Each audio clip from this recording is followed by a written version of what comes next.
What's up guys, this is Drake, running real estate here on YouTube. I'm out here with Chip Sizemore. We're talking about listing day for 3170 Loxley here in Fayetteville. Beautiful property, everything went very smoothly. We've been in this process from January 20th until now in early May. We're excited to see what the outcome will be. Pumped to get some agents through the door. Chip did an incredible job managing the subcontractors. The product looks phenomenal. We basically have a new construction here. Stay tuned to see what we're able to walk away with on this flip.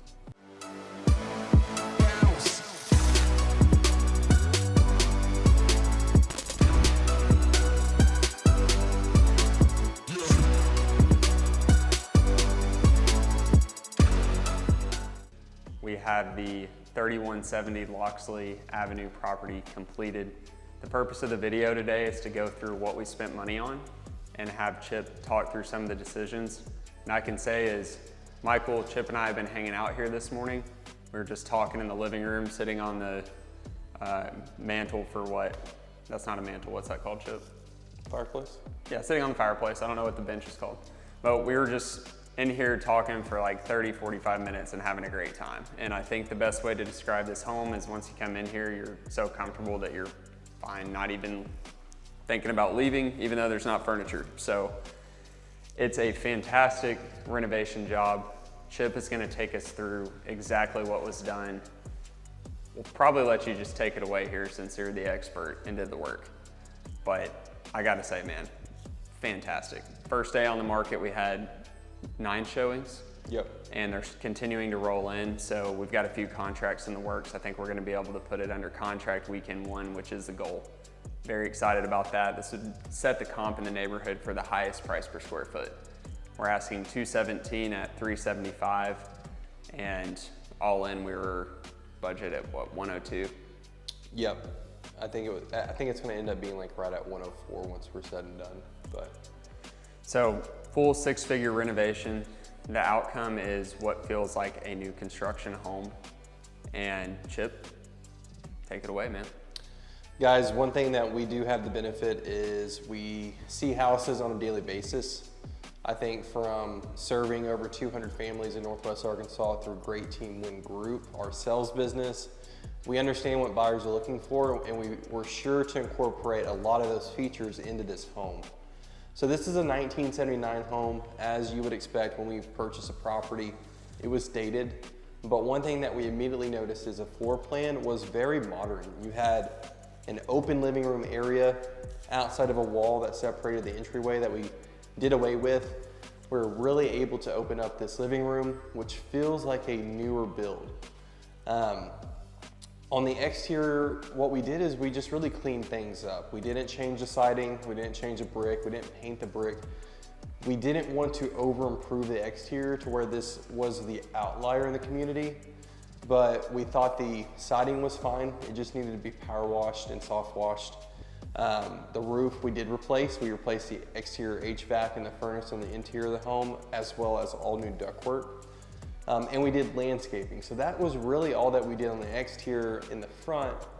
In the back, we did a brand new deck, did away with the old deck, did a brand new deck, new side fence, and we removed, there was a dilapidated shed in the backyard as well that we did away with. That's all we did on the exterior. On the interior is where we really spent a lot of our budget. We wanted, when a buyer walks in, to think that this is a new build. That was really the goal of this flip. And in addition to that, we wanted the buyer not to have to think about what other upgrades they would need to make once they purchase a property. So with all that in mind, this is the final product. So what we went with LVP throughout the entire home, excluding the bedrooms. We went with carpet. We went with the lower level carpet, but we went with the higher end carpet padding, right? So when you walk in, it doesn't feel like you're hitting concrete. It's really lush, really thick. It's one thing that we did do. We went with the upgraded bamboo LVP throughout. It is waterproof. We ran that into the guest bathroom as well. It's a good look against the white paint with the lighter floors. This LVP looks and feels like engineered hardwood. I think it's when agents get that question of what type of flooring this is, they're gonna be like, It's either engineered hardwood or LVP, I can't tell. Or they're just gonna say it's engineered hardwood. I mean, Yeah. it's an upgraded finish. What was the cost per square foot for this, roughly? Do you remember? Yeah, so they had, when we purchased the flooring, they had a sale. It went from $324 a square foot. We were able to buy 2 pallets of it at $227 per foot. Yeah, it's a great look. I really love what happened when we took the wall out. It really brought these 3 windows into play to where this arguably has some of the best natural lighting in the whole house. And this is where you'd want the best natural lighting in the whole house. This rocks. Chip, what was the inspiration for this? The inspiration for this was my fiance. She has one of these in our personal home. What I like about it is it's a statement piece, but it's not too outlandish. And also I like the fact that it's kind of high, it's not too low. You're gonna be walking underneath here. A lot of times chandeliers, they're gonna be a little bit too low to where you have the issue if there's no table here to walk into it, whereas that's not really the case here. This allows the buyer to be able, if they choose, to put bar stools and not put a table and still have this centerpiece, or if they wanted to put bar stools and a table here, no issue. And to Drake's point, we did away with this wall. What we did do is, in the process of doing that, we did lose some cabinet space, but we were able to put additional cabinet space in the lower tier system or in the lower tier area. And then also we lost some plug-ins. We were able to run that into the actual peninsula itself. You have an outlet here, have an outlet there. We ran an outlet into the pantry area as well. If the buyer chooses to put any type of appliances, microwave, coffee maker, they can actually do that in the lower tier system here in this pantry area. And we really didn't try to cut costs on anything. No. And one thing that I know a buyer will appreciate is we have a refrigerator that matches the oven and range and the dishwasher.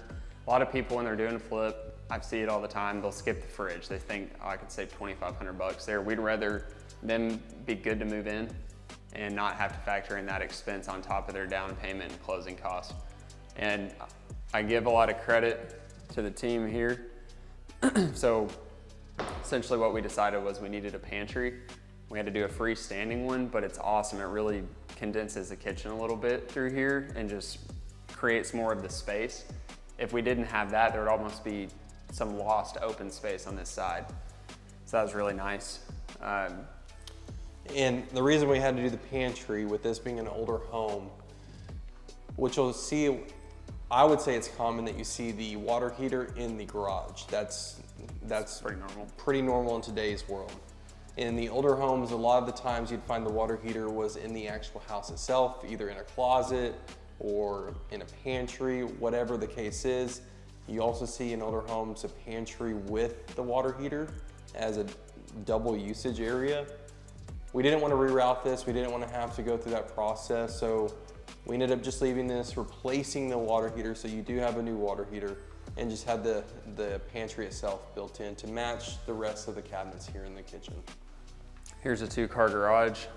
This will be your nook for the washer and dryer. You got the hookups right next to the water heater. Will serve as kind of a place to drop bags and like almost a mud room type area. Got the cabinetry above, which is really nice.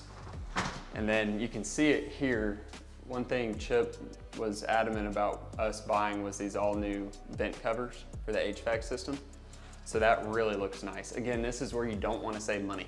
It's going with the originals on that. We got the 5 panel doors, looking very nice. Got the black hardware that matches everywhere. Great job installing this. Talk about this a lot in our videos, but you probably don't remember every single thing we've said in a video because we don't.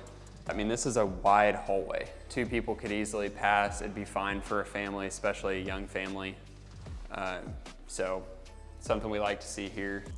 Stepping into the guest bathroom, we went with a statement wall, white black finishes. We went with a Trinsic trim for the shower, for the faucets, for the towel holders. That's all Delta Trinsic brand. And I think small little things like that where you match the color of all the hardware is really important. It just makes the property kind of pop. So guys, now we're walking back to the 3 bedrooms. This will be the first bedroom. Each bedroom is about a 10 by 11, excluding the master suite. So average size rooms. We went with the updated fans here that all include remotes, so you can select the dimming of the light itself. You can select the fan speed without having to get up and turn on or off the fan. This would be a great office room. The one window, Yep. lesser lighting. This is the smallest bedroom, right? Yes. Just barely. The one next to this is going to be a 10 by 12, so a little bit bigger. You got the smaller closet here. Still so nice to have that kind of closet space in a house from this era. Yeah, I mean, the other closet in the other guest bedroom is oversized. It's a walk-in closet. So closet space in this home is really good. And you can tell the carpet pad is an upgrade, just given that scrape. I mean, that's Yeah. actually what you want to see. No gaps, sitting up a little higher, comfortable. Man, I wish I could buy this house. It's a great one. The most awesome bathroom is definitely the primary bedroom bath. It looks awesome. I'm gonna take you guys in here. Chip, what's the room dimensions roughly on this one? Did you measure that out? This room is a 12 by 14. 12 by 14, great size room here. Really like that we went upgrade on the finishes in the closet. What I mean by that is like we did the full shoe boxes, the shelving, got the closet rides. That looks really nice. I know you guys have seen a lot of this house on the channel, but we're very proud of this work, so we're just gonna keep hammering. And then the main bath, this was one of our biggest strategic changes. So there was a single sink vanity that was positioned right here with the plumbing running to a sink. And we realized that we had enough room to get very creative and make this a dual vanity setup, which for a buyer paying $375, you want a dual vanity, regardless of, you know, if the bathroom's a little smaller. So I would say this was like one of the best ways we could have used this bathroom.